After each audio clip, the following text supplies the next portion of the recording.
बिस्मिल्लाहिर्रहमानिर्रहीम। I was hopping कि हमें कुछ और लोग ज्वाइन करते थे, लेकिन अभी किसी ने नहीं ज्वाइन किया। सो हम मीटिंग हैज़ बीन रिकॉर्डेड। तो आज जो हमारा टॉपिक है, इसमें हमने देखना है कि जो plant pathology as a profession है, उसका आगाज़ कैसे हुआ, वो अब तक कहाँ तक पहुँच गया है, इसमें कौन सी जॉब्स हैं, ये इन चीज़ों के बारे में हम बात करें। तो जो पहली प्लांट पैथोलॉजी का ओरिजिन जो है, जो ऑब्जर्वेशंस मेड हुई, वो थी by botanist, naturalist and physicians in Europe. मतलब पहले जो काम हो रहा था दुनिया में साइंटिफिक वे में, वो मोस्टली मतलब 1800s में आप कह लें कि यूरोप में हो रहा था। उसके बाद ये शिफ्ट हो गया यूरोप से यूनाइटेड स्टेट्स में, और वहाँ से अब तक जो है it is still at the top.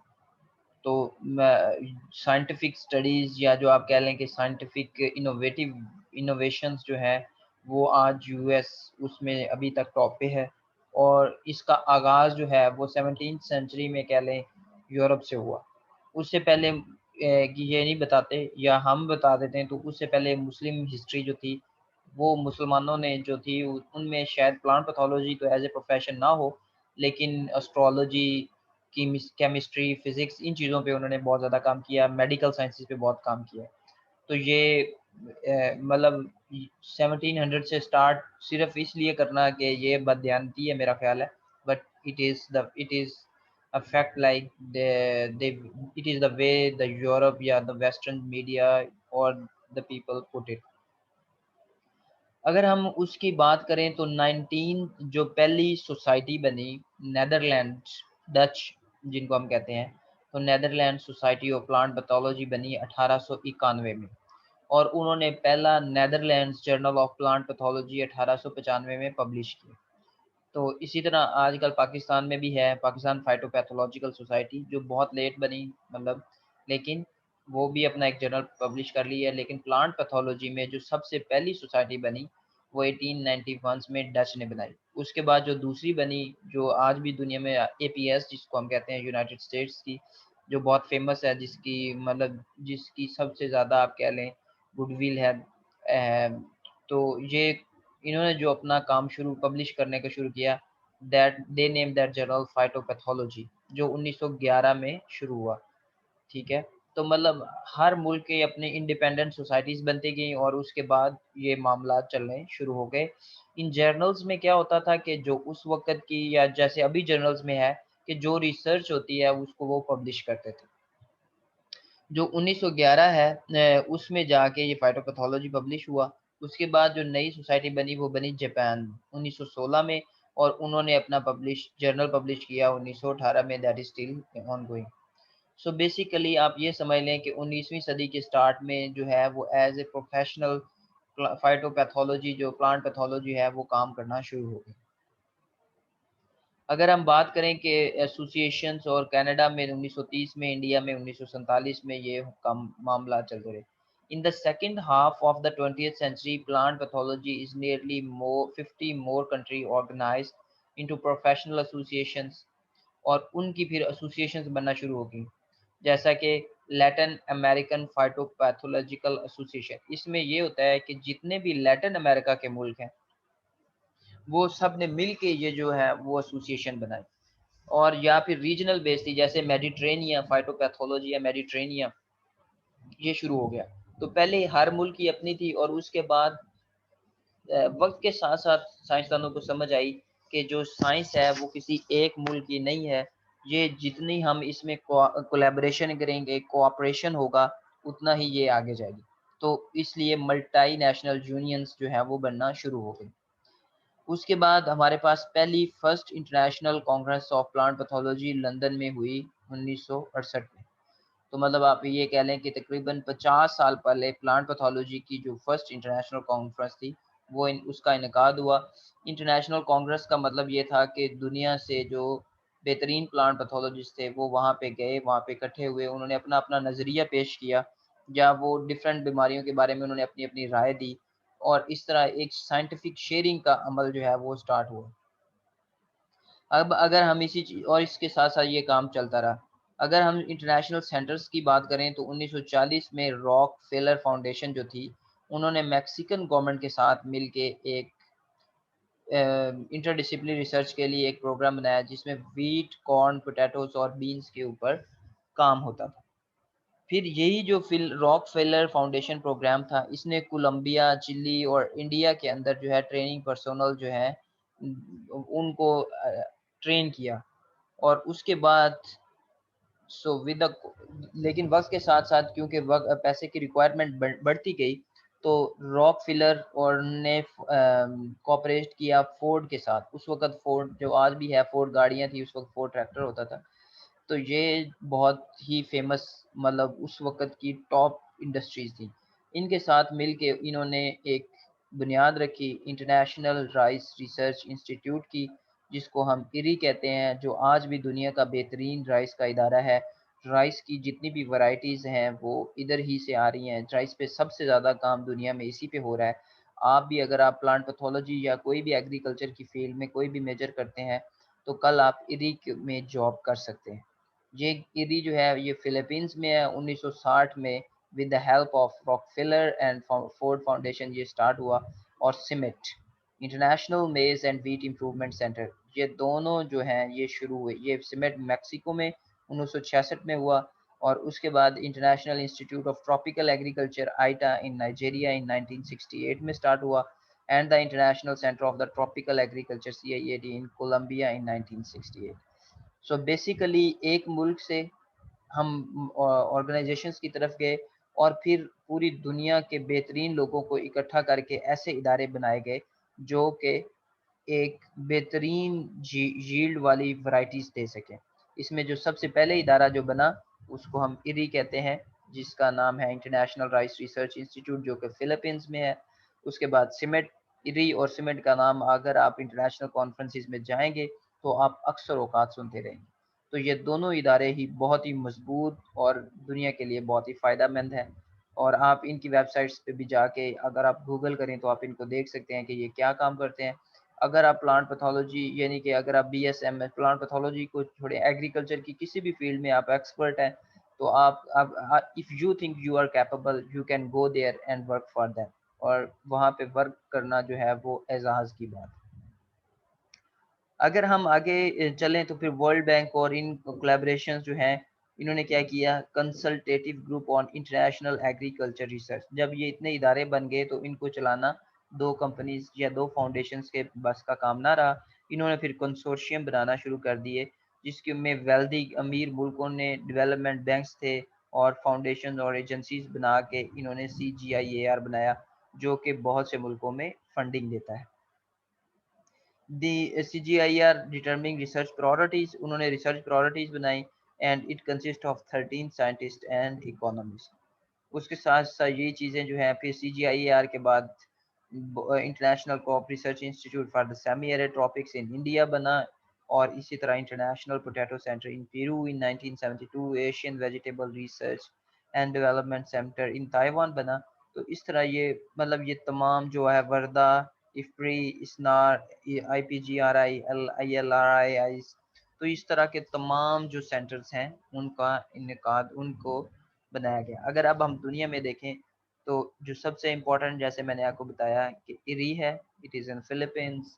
सिमेट है, ये मैक्सिको में है। और बाकी हर जगह पे डिफरेंट चीज़ों के रिलेटेड डिफरेंट काइंड्स ऑफ जो आप कह लें डिफरेंट क्रॉप्स के related different institutes world wide फैले हुए हैं। ये तमाम बेहतरीन इंस्टीट्यूट हैं। कल को अगर आपको किसी को भी इनमें जॉब मिलती है तो इट इज़ आपके लिए जो ऑनर की बात होगी, so you should look for them. आपको इनमें काम करने के लिए सोचना चाहिए। अब कंट्रीब्यूशन ऑफ द उसके बाद अगर हम बात करें तो इनमें प्लांट पैथोलॉजिस्ट जो है उनका अपना एक कंट्रीब्यूशन है। अगर हम यूनिवर्सिटीज़ की बात करें तो यूनिवर्सिटीज़ में पहला प्लांट पैथोलॉजी का जो कोर्स शुरू हुआ, that is also in the 20th century, generally help to significantly reduce losses of crop caused by plant disease। अब हमें बेसिकली प्लांट पैथोलॉजी पढ़ाने का मकसद जो है वो हमारा यही है कि हमने जो क्रॉप लॉसेस हैं उनको कम करना है। The need for plant pathology has always been particularly great in tropical countries, primarily because it favors the survival and multiplication of pathogen। तो जो हमारे पास ट्रॉपिकल एरियाज हैं, क्योंकि वहाँ पे सर्वाइवल और मल्टीप्लिकेशन ऑफ पैथोजन के लिए फेवरेबल एनवायरनमेंट है, तो वहाँ पे प्लांट पैथोलॉजी की हमेशा से अहमियत ज़्यादा रही है। Also famous to continuous infections which can cause devastating epidemics, तो इसलिए भी हमें इनको पढ़ना ज़रूरी है। All the types of products after harvest, because many harvested products are already infected or contaminated while still in the field। इसी तरह harvested जो products हैं उनको भी हमने देखना है, तो वो भी हमारे पास plant pathology के अंदर आते हैं। Due to lack of appropriate decontamination and lack of any kind of refrigeration, हमारे पास rot in storage या transit के दौरान हो सकता है। So इन तमाम तरह का काम जो है ये हम कर रहे हैं और इसी तरह के आगे ये काम चलता रहेगा, लेकिन अभी बहुत कुछ करना बाकी है।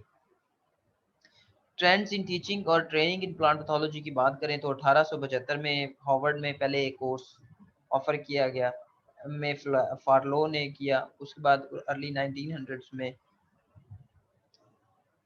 1900 के आगाज में डिपार्टमेंट ऑफ बॉटनी और प्लांट पैथोलॉजी दोनों का आगाज हुआ।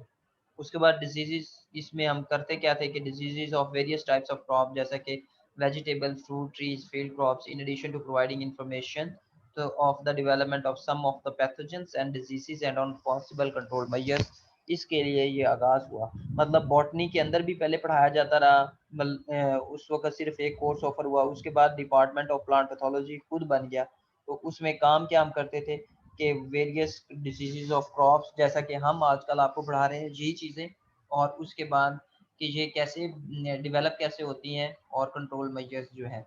जनरल टेक्स्ट बुक की बात करें तो फिर ये हमारे पास जनरल टेक्स्ट बुक है उस वक्त के हिसाब से। स्पेशलाइज्ड बुक की बात करें ऑन प्लांट पैथोजेनिक फंजाई और बैक्टीरिया वायरसेस के ऊपर, तो ये बात में हर किसी के ऊपर स्पेशलाइज्ड बुक पब्लिश हुई। 1960 के अंदर more specialised book on the physiology, biochemistry, epidemiology and genetic of plant diseases were publish. 1960 में जो चीज़ें थी वो मोर स्पेसिफिक हुई। स्टूडेंट्स, उसके बाद हमारे पास mentor professor plant pathologist and by themselves under some supervision doing research on specific plant disease और पैथोजन। उसके बाद हम रिसर्च का काम जो है वो भी आदो रिसर्च से पहले भी हो रही थी, फिर ये जो मेंटर प्रोफेसर प्लांट पैथोलॉजिस्ट है उन्होंने इसको आगे ले ली। अब जो लोग पीएचडी करते हैं जैसा कि हमने किया है, तो ये क्या है, they indicate that they have the ability, knowledge and training to do research to solve scientific and possible practical problems in the plant pathology। तो जो भी पीएचडी करता है वो अपने अपनी फील्ड के साइंटिफिक और प्रैक्टिकल जो प्रॉब्लम्स हैं वो उनको हल करने की सलाहियत रखता है। ये जो है 1985 से during which molecular plant pathology जो है उसने काम करना शुरू कर दिया। उस वक्त इसने बहुत अट्रैक्शन शो की। उसके बाद जो हमारे पास रिसर्चर्स इन यूनिवर्सिटीज, गवर्नमेंट और इंडस्ट्री जो हैं वो पीएचडी जो हैं वो आजकल इनमें काम कर रहे हैं। Some develop their own business as private practitioners और कंसल्टेंट टू ग्रोअर्स। कुछ जो है वो कंसल्टेंट के तौर पर भी काम कर रहे हैं। ये हमारे यहाँ कम है लेकिन अब ये काम शुरू हो रहा है। अब अगर हम इसके बाद बात करें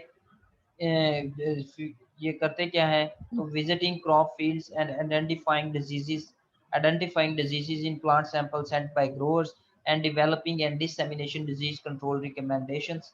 मतलब लोगों के जाके फील्ड को विजिट करना, उनकी बीमारियों के बारे में उनको आइडेंटिफाई करना, यहाँ अगर कोई सैंपल भेजता है तो उसको आइडेंटिफाई करना कि इसमें क्या प्रॉब्लम है और उसके मुताबिक उसकी कंट्रोल के रिकमेंडेशंस को उस तक पहुंचाना, ये हमारा प्लांट पैथोलॉजिस्ट का काम है।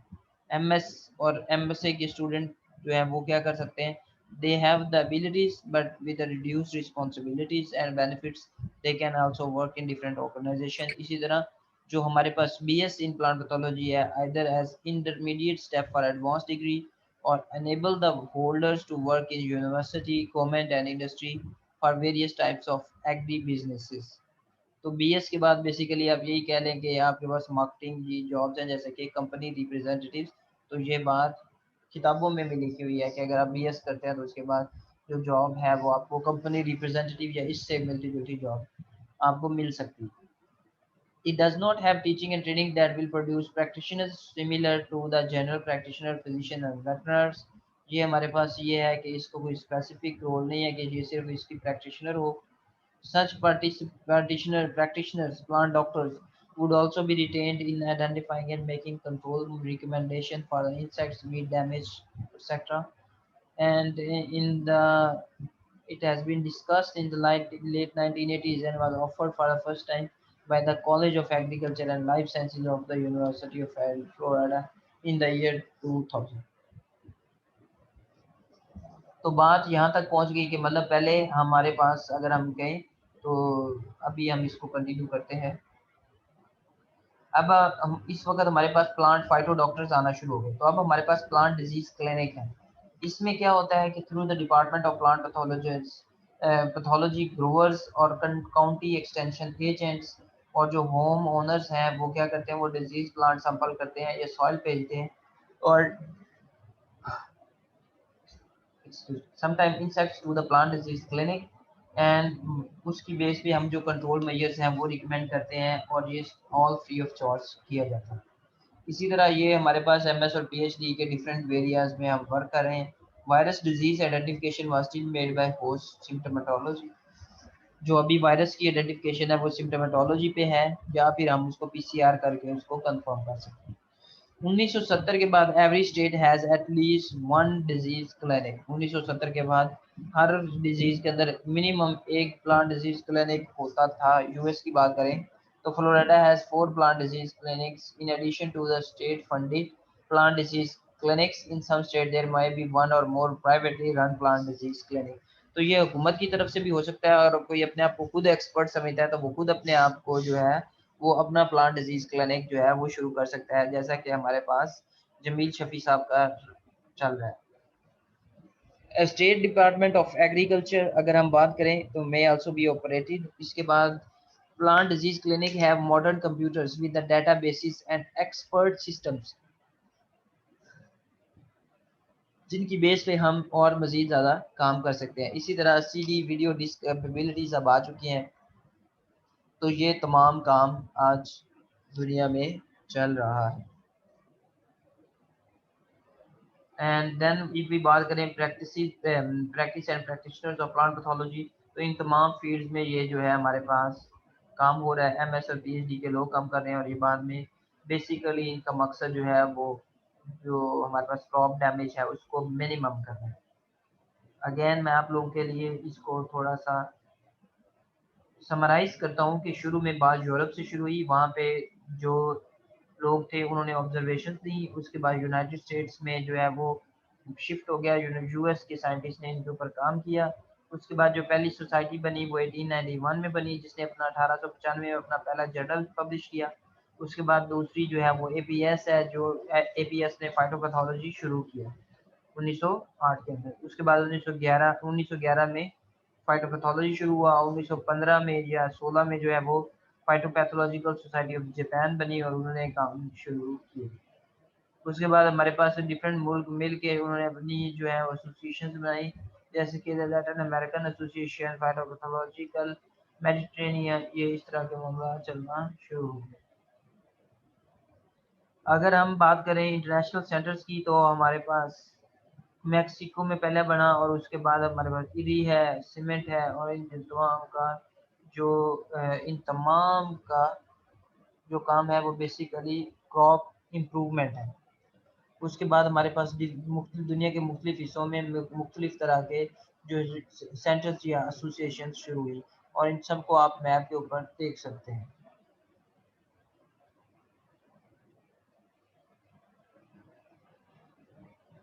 अगर हम पहले लेक्चर की बात करें या पहले कोर्स की बात करें तो 1875 में हार्वर्ड में शुरू हुआ और उसके बाद प्लांट पैथोलॉजी डिपार्टमेंट में शिफ्ट हो गया। फिर various crops types of crop को पढ़ा जाने लगा और उसके बाद हमारे पास स्पेशलाइज्ड बुक्स आ गई। 1950 के बाद 1960 में स्पेशलाइज्ड बुक आ गई।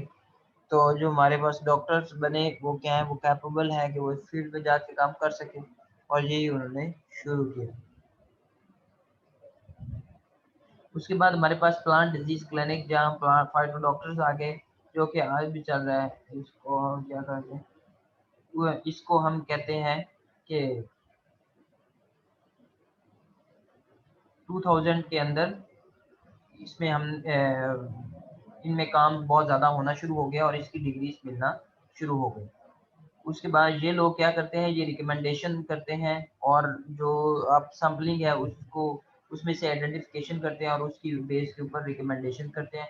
वायरल डिजीज के ऊपर काम जो है वो भी इसी के अंदर हुआ, तमाम डिजीज़ के ऊपर काम हुआ और ये जो है उसके ऊपर प्लांट डिजीज क्लिनिक्स ने अपनी राय देना शुरू कर दी। अब ये स्टेट ओन्ड भी हैं, सरकार की तरफ से भी हैं और प्राइवेट भी हैं और अब इसका काम आगे मज़ीद जो है ये चल रहा है।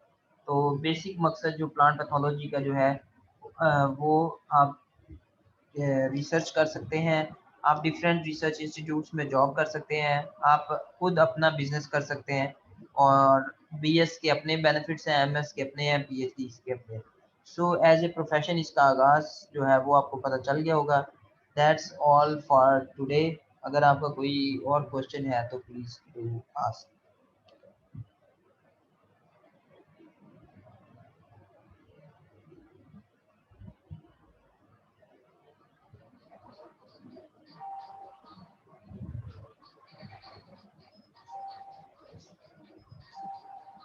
अगर क्वेश्चन नहीं है तो I will wrap it up. आपकी 5 लाइनर समरी जो है वो रिक्वायर्ड है फॉर अटेंडेंस।